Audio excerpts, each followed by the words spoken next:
ಉತ್ತರಾದಿ ಮಠ ಮತ್ತು ಮಂತ್ರಾಲಯದ ರಾಯರ ಮಠದ ಕೋಟಿ ಕೋಟಿ ಭಕ್ತರ ದಶಕಗಳ ಕನಸು ನನಸಾಗಿದೆ. ಕೊಪ್ಪಳ ಜಿಲ್ಲೆ ಆನೆಗೊಂದಿಯ ನವ ಬೃಂದಾವನ ನಡುಗದ್ದೆಯ ವಿಚಾರಕ್ಕೆ ಉಂಟಾಗಿದ್ದ ಕಲಹ ಇತ್ತೀಚೆಗಷ್ಟೇ ಸುಖಾಂತ್ಯ ಕಂಡಿತ್ತು. ಅದರ ಮುಂದಿನ ಸಾಮರಸ್ಯದ ಹೆಜ್ಜೆಯಾಗಿ ಬೆಂಗಳೂರಿನ ಉತ್ತರಾದಿ ಮಠಕ್ಕೆ ಮಂತ್ರಾಲಯ ರಾಘವೇಂದ್ರ ಮಠದ ಶ್ರೀ ಸುಬುಧೇಂದ್ರ ತೀರ್ಥ ಶ್ರೀಗಳು ಆಗಮಿಸಿದ್ದು ಐತಿಹಾಸಿಕ ಕ್ಷಣಕ್ಕೆ ಸಾಕ್ಷಿಯಾಯಿತು. ಹಲವು ದಶಕಗಳ ಬಳಿಕ ಒಂದೇ ವೇದಿಕೆಯಲ್ಲಿ ಉಭಯ ಶ್ರೀಪಾದಂಗರುಗಳು ಸಂಗಮವಾಗಿದ್ದು ಭಕ್ತರಲ್ಲಿ ಖುಷಿ ಇಮ್ಮಡಿಗೊಳಿಸಿದೆ. ಬೆಂಗಳೂರಿನ ಬಸವನಗುಡಿಯಲ್ಲಿರುವ ಉತ್ತರಾದಿ ಮಠದಲ್ಲಿ ನಡೆದ ಈ ಕಾರ್ಯಕ್ರಮದಲ್ಲಿ ಕೇಂದ್ರ ಸಚಿವ ಪ್ರಹ್ಲಾದ್ ಜೋಶಿ, ನಿವೃತ್ತ ಮುಖ್ಯ ನ್ಯಾಯಾಧೀಶ ದಿನೇಶ್ ಕುಮಾರ್, ನಿವೃತ್ತ ನ್ಯಾಯಾಧೀಶ ಶ್ರೀಧರ್ ರಾವ್, ಹಿರಿಯ ಪತ್ರಕರ್ತರಾದ ವಿಶ್ವೇಶ್ವರ ಭಟ್ ಸೇರಿ ಹಲವು ಪ್ರಮುಖರು ಉಪಸ್ಥಿತರಿದ್ದರು. ಈ ವೇಳೆ ಮಾತನಾಡಿದ ಶ್ರೀಗಳು, ಇನ್ಮುಂದೆ ನವ ಬೃಂದಾವನದ ನಡುಗದ್ದೆ ಕುರುಕ್ಷೇತ್ರ ಆಗಬಾರದು, ಪುಣ್ಯಕ್ಷೇತ್ರವಾಗಬೇಕು ಅಂತ ಹೇಳಿದರು. ಈ ಒಂದು ಸಮಾವೇಶ ಸೌಹಾರ್ದದ ಭೇಟಿ ಮತ್ತು ರಾಜಿ ಕಾರ್ಯಕ್ರಮ ಇವುಗಳ ಎಲ್ಲರ ಹಿನ್ನೆಲೆಯಲ್ಲಿ ಏನಾದರೂ ಒಂದು ನಾವು ಉಪಾಯನ ಅಂತ ಅನ್ನೋದಂತಲ್ಲ, ಅಭಿಮಾನ ಅಂತ ಅಷ್ಟೇ. ಇದರಲ್ಲಿ ಉಪಾಯನ ಅಂತಲ್ಲ.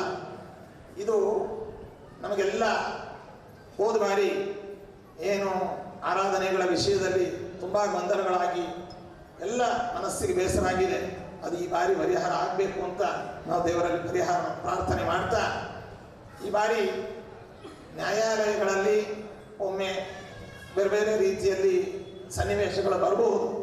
ಆದರೆ ಏನೇ ಇದ್ರೂ ಕೂಡ ಸೌಹಾರ್ದ ನಿಮ್ಮಂತಹ ಬುದ್ಧಿವಂತರು ಎಲ್ಲ ಮಠಗಳಿದ್ದಾರೆ. ಅದು ಯಾವ ಮಠದ ಸೀಮೆ ಇಲ್ಲ. ಗುಣಗಳು ಎಲ್ಲರಲ್ಲಿಯೂ ಇದೆ. ಗುಣ ಪೂಜಾ ಸ್ಥಾನಂ ಗುಣಿಷು ನಚ ಪೀಠಂ ನಚ ಮಠ.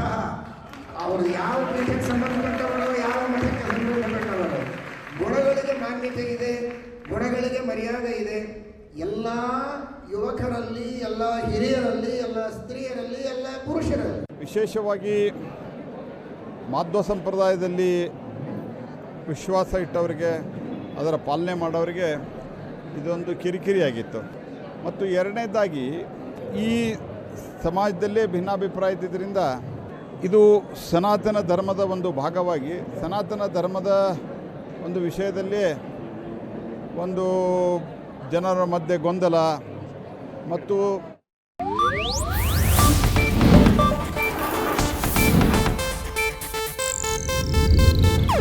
ಇದು ಏಷ್ಯಾನೆಟ್ ನ್ಯೂಸ್ ನೆಟ್ವರ್ಕ್ ಪ್ರಸ್ತುತಿ.